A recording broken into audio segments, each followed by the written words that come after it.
E eu até quero trazer para vocês ali um pouco do... deixa eu só pegar aqui, desculpa, tem que dividir aqui a tela. Eu sempre esqueço quando é o StreamYard, é uma outra forma de montar a apresentação aqui. Mas na verdade só queria mostrar aqui para vocês, pessoal, o gráfico do Bitcoin moedinha da praia, né? Ponto de controle, vocês já sabem bem, entre 19 mil dólares aí. Então, Bitcoin quer se segurar, Bitcoin já está aí praticamente uns 5 meses já nessa função. Então já está um bom tempo, né? Desde junho aí, final de junho até agora. Haja paciência. Já estamos 5 meses aí andando lateralmente, praticamente, andando ou defendendo essa região, né? E ontem eu vi várias ordens passivas de compra entre 12 a 16 mil dólares. Então, quando ele perder, a tendência é que entrasse força compradora perdendo os 17 mil dólares. E no caso, eu acredito que nós estamos agora na fase de raiva mesmo, né? A gente passou pela fase. Pelo menos eu espero que não tenha outra nova queda muito forte de capitulação. Eu espero que essa seja a última queda vertical e que essa queda aqui ela pudesse acontecer com aquilo que eu chamo de fundo dos deuses, que é uma queda com volatilidade que começa um pouco mais forte, mas depois ela vai reduzindo a volatilidade ao longo dos dias e aí tu tem uma queda mais compradora, digamos assim. Eu espero que isso aconteça. Senão nós estamos ferrados aí, né? Porque se ele vir dando uma pedrada até 12 mil, 10 mil dólares, realmente me assustaria bastante. No sentido assim do suporte, nós estamos apoiados em suporte, então nós estamos com 50% de chance de subir, 50% de chance de cair, porque o S&P 500 segue não mostrando ainda um direcionamento de tendência. O S&P 500 está em cima da média de 14 dias, ou seja, a expectativa seria que se ele manter acima dessa média, significa que durante mais 14 dias, ou seja, 2 semanas, ele poderia continuar subindo, trazendo mais alta, né? Mas ele é o único aqui que voltou acima do suporte, ele é o único ativo aqui que voltou acima do suporte, está acima do suporte, apoiado em cima e querendo tentar fazer um pivô de alta. Já a Nasdaq, né? A Nasdaq NDX aqui, nós temos o oposto, né? Nós temos batendo resistência, perdeu o suporte, bate resistência e está tentando voltar, está abaixo da média de 14 dias. Então, para mim, o mercado completamente indefinido. Entre os pesos dos dois gráficos, para mim, a Nasdaq ela tem mais peso em relação a criptos por causa da parte de tecnologia mesmo, que eu acredito que o mercado de criptomoedas está inserido nesse contexto de tecnologia e de inovações. Então, eu acho que esse é o gráfico que eu respeito mais assim em relação ao mercado de cripto, né? Tanto que o S&P 500 subiu, mas a Nasdaq ficou nesse lenga-lenga, bateu resistência e o mercado cripto também não subiu, está exatamente congelado, tal como a Nasdaq. Especulo que o movimento explosivo poderia acontecer ainda hoje. Então, para mim, era quinta-feira mesmo que ia acontecer, ou sexta, que é quando tem o vencimento de contratos futuros. Geralmente, a movimentação ela acontece dias antes do evento acontecer, do fato acontecer. E como vão ter vários... eu não sei se ainda vai ter muitos balanços de várias empresas que vão sair ainda, Igor, nos próximos Muito, dias. muito. E aí a gente está com esse misto de situações, né? No Japão, por exemplo, o Japão não está elevando ainda a taxa de juros, eles ainda estão deixando lá embaixo a taxa de juros para ter um crescimento. Então o Japão segue tentando manter a economia numa certa normalidade aquecida. Por isso que isso é uma das...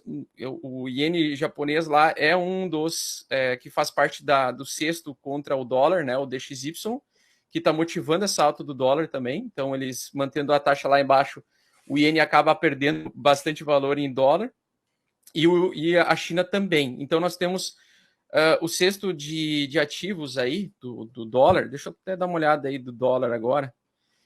Deixa eu pegar aqui. Eu vou pegar o DXY aqui. Ó, aqui o dólar, né? Aquilo que eu comentei com vocês. O problema para nós dos mercados voláteis é se de fato o dólar se manter nessa estrutura de alta, né? Isso aqui é um fundo mais alto do que o fundo anterior. E se ele romper, né, ele está dentro desse contexto de alta, né? Ele está acumulando para continuar subindo, para romper essa resistência. Para que a gente tenha um alívio nos mercados, a gente precisa inevitavelmente de uma queda e que perca essa linha de tendência de alta. Essa perda dessa linha de tendência de alta faria, né, de certa forma, o dólar enfraquecer temporariamente. Isso poderia trazer esse movimento de alta, mas ao que parece indicar, o dólar está mais forte do que nunca e vem aí fazendo uma sombra também de valorização. Então, o ativo que está em tendência de alta é o dólar, né? Eu acho que hoje é o ativo que mais é o passivo, não sei se é ativo ou passivo, enfim, ela é a moeda que mais desejada do planeta, né? Então, se vocês estão vendo ali os juros subindo, os bonds também subindo, os bonds de curto, longo prazo, médio prazo, todos subindo, vocês estão vendo que o pessoal está muito extraindo ainda do mercado volátil e jogando lá no Tesouro Direto americano, que seria para comprar a dívida pública americana e tentar enxugar um pouco de dólares da economia. Então, eu entendo que nós estamos ainda com um risco um pouco mais elevado, né? Eu falo 50% por causa do suporte majoritário, que age agora como resistência na Nasdaq e age como suporte no S&P 500, mas a gente ainda precisa de uma definição do mercado. O mercado não está definido e a probabilidade, para mim, é a mesma, né? De apostar em alta e queda, as chances são iguais, mas um pequeno peso apostando em queda a mais, né? Por quê? Ou seja, eu estou majoritariamente vendido, porque se nós tivermos um rompimento verdadeiro do dólar nesse patamar, nesse topo, nós vamos procurar outro topo. E assim como a inflação foi recorde lá nos anos 80, né, Igor, durante 5 anos, acho que de 1980 a 85, o dólar subiu muito mais forte do que agora. Então, como a inflação ela é parecida com a inflação de 1980, eu acredito que o dólar pode dar essa estilingada mesmo e romper essa resistência a qualquer momento. Ainda mais com os países como Japão e China mantendo as taxas lá embaixo, né? Agora o que acontece é a gente está olhando para 3 mercados, juros, câmbio e bolsas, esperando algo acontecer. E o que está na boca do povo hoje, impactando esses 3 mercados, é a política monetária, né? A política monetária do Fed vai fazer aí essas movimentações continuarem se ele permanecer elevando juros.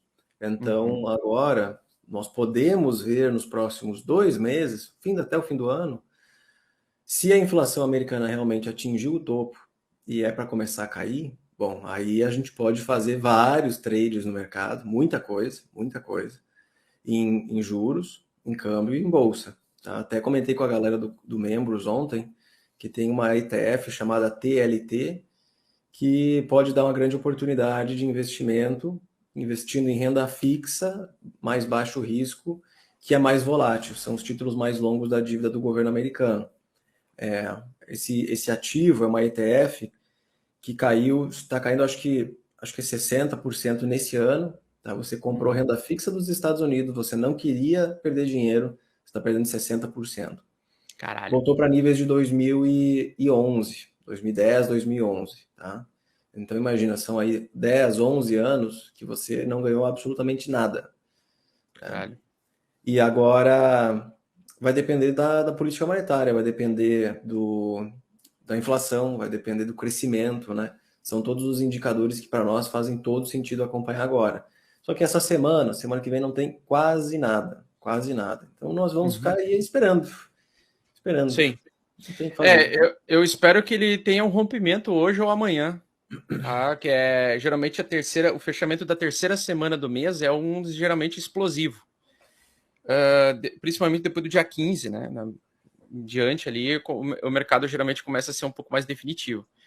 Mas realmente está bem indeciso, o mundo está indeciso, o mundo está indefinido, né? A gente está bastante. Eu, particularmente, acredito que o próximo ano vai ser ano também. Esse ano já foi o ano da renda fixa. Eu acho que ano que vem também vai ser o ano da renda fixa. Esse seria meu palpite, né? E no Brasil, não sei. Não sei como é que tu acha, Igor. Porque assim, eu até falei sobre a Prio esses dias. A Prio, ela subiu. Acho que ela tá subindo, batendo a sua máxima, né? O petróleo está subindo hoje. O petróleo está subindo porque as reservas dos Estados Unidos lá foram menores do que o esperado. Tá acabando, né? Está acabando as reservas de petróleo dos Estados Unidos. O Brent voltou a subir, porque é o nosso referencial aqui no Brasil, a gente utiliza muito o Brent. E o Brent vem subindo, fazendo pivô de alta, pessoal. Fazendo pivô de alta, querendo romper esse topo anterior aqui. Então, vocês já sabem, né? O OPEP+, lá decidiram reduzir a produção de petróleo. Com isso, mais descontrole inflacionário à vista aí, Igor, da massa.